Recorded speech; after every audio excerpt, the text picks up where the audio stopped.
Sabe, como é que a ciência pode desvendar os mistérios de algo tão complexo como o cérebro sem nem sequer tocar nele? Pois é, nessa análise a gente vai mergulhar numa tecnologia que está dando um olhar sem precedentes sobre como o cérebro se desenvolve.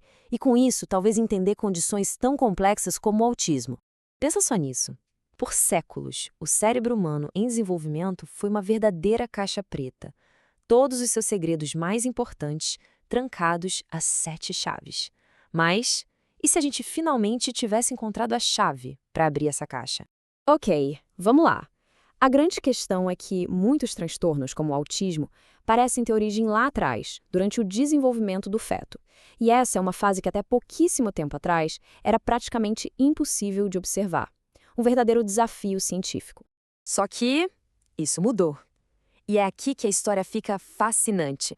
Agora a gente vai ver como uma solução de biotecnologia, assim, super inovadora, está resolvendo esse problema que parecia não ter solução. Basicamente, os cientistas agora conseguem modelar o desenvolvimento do cérebro dentro de um laboratório. E a base de tudo isso são as células-tronco pluripotentes induzidas, as famosas IPS. É uma descoberta tão incrível que rendeu um prêmio Nobel para o Shinya Yamanaka. Pensa assim. Essa tecnologia pega células adultas, tipo da pele ou do sangue, e rebobina a fita. Leva-las de volta para um estado quase embrionário. E a partir daí, os cientistas podem guiar essas células para se tornarem qualquer coisa, inclusive, claro, células cerebrais. Tá, mas como isso funciona na prática, né? É bem impressionante. Os cientistas pegam uma pequena amostra de células de um paciente e, a partir delas, cultivam esses aglomerados 3D de células do cérebro. Eles são chamados de organoides. A analogia é perfeita. É como se estivessem contando sementinhas num prato de laboratório. E o mais incrível é que essas sementinhas crescem de um jeito muito, mas muito parecido com o cérebro de verdade dentro do corpo. Isso abre uma janela que nunca existiu antes.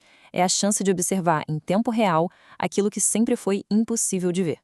Agora, é super importante a gente entender a diferença entre duas coisas aqui. De um lado, temos os organoides. Pensa neles como um modelo de uma única região do cérebro. Do outro lado, a gente tem algo ainda mais complexo, os assembloides, que é quando os cientistas pegam vários organoides diferentes e fundem eles. E por que isso é tão importante? Porque é com os assembloides que dá para estudar como as diferentes partes do cérebro conversam entre si. Ok, para a gente ver o poder real dessa tecnologia funcionando, vamos focar agora num caso bem específico, a Síndrome de Timothy. É um exemplo perfeito de como, às vezes, resolver um mistério bem pequeno nos ajuda a entender o cenário todo. Então, o que é a Síndrome de Timothy? É uma forma de autismo ultra rara e muito, muito profunda. Ela vem com sintomas extremamente severos, coisas como anomalismo coração, convulsões que não param. É uma condição tão grave que as crianças que nascem com ela raramente passam da adolescência. E foi aqui que os assembloides mostraram seu valor. Eles revelaram uma reação em cadeia biológica que ninguém conseguia ver antes. Tudo começa com uma única mutação num gene. Essa mutação faz com que os canais de cálcio nas células fiquem abertos por tempo demais. O que acontece em seguida? Isso atrapalha a viagem de umas células cerebrais super importantes, os interneurônios. O resultado final? Esses interneurônios não conseguem se conectar direito, o que acaba criando circuitos defeituosos no cérebro. É um efeito dominó que antes era totalmente invisível. Agora a gente chega na parte, pra mim, mais emocionante dessa história toda. Porque uma coisa é entender um problema, outra, completamente diferente, é finalmente encontrar uma possível solução. Funcionou como um sonho. Imagina só ouvir isso. Essa foi a frase exata de Sergio Pascar, o professor de Stanford que liderou a pesquisa quando ele viu o resultado de uma nova terapia que eles testaram nesses modelos de laboratório. A frase dele captura perfeitamente aquele momento eureka da ciência, sabe? E qual foi essa solução? É uma ideia ao mesmo tempo elegante e muito poderosa. A terapia usa um pedacinho de material genético para basicamente enganar as células do cérebro. Ela faz com que as células ignorem a proteína defeituosa e usem uma versão que funciona direitinho. É como corrigir o erro na raiz do problema. E o resultado foi simplesmente impressionante. Em questão de horas, a terapia conseguiu restaurar a comunicação normal entre as células ali no laboratório. O sucesso foi tão espetacular que abriu as portas para os primeiros testes clínicos em crianças. E o que começou com uma condição super rara, agora está se expandindo. o objetivo ficou maior. Será que existe um padrão biológico, uma espécie de assinatura comum que conecta muitas das diferentes formas de autismo? Para isso, o foco da pesquisa mudou um pouco. Agora, eles olham para o que chamam de módulos genéticos. A ideia é parar de olhar para um gene isolado aqui e outro ali e começar a analisar redes de genes que trabalham em equipe.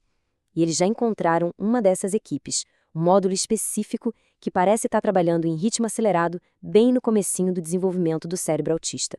E como se testa uma hipótese dessas? Aumentando a escala. Usando a famosa ferramenta de edição de genes, a CRISPR, os cientistas estão criando, agora, centenas de organoides diferentes.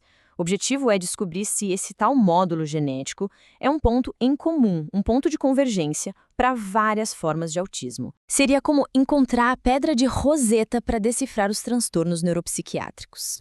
Mas é claro que uma tecnologia tão poderosa assim não vem sem um debate complexo. E é por isso que agora a gente precisa olhar para as questões éticas que esse avanço científico todo levanta.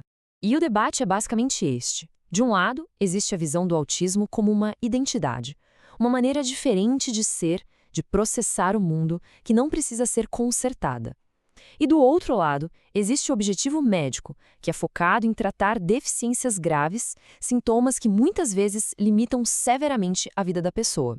É uma conversa bem delicada com pontos importantes dos dois lados. Por um lado, muitos ativistas da causa autista defendem que o autismo é parte de quem eles são, não uma doença para ser curada. Existe também um medo de que esse tipo de pesquisa genética possa, no futuro, levar a práticas de eugenia, apesar de não existir nenhum teste pré-natal para autismo hoje. Já os pesquisadores, por outro lado, fazem questão de enfatizar que o foco deles é no que se chama de autismo profundo, ou seja, nos casos com deficiências realmente graves, como epilepsia severa ou a total incapacidade de viver de forma independente. E tudo isso nos leva a uma última reflexão, que é gigantesca. O que realmente significa para todos nós, para a humanidade, a capacidade de modelar a circuitaria única do cérebro de uma pessoa numa placa de laboratório? O poder dessa tecnologia é, sem dúvida, imenso. E as suas consequências, tanto para a ciência quanto para a sociedade, bom, essas a gente está só começando a entender.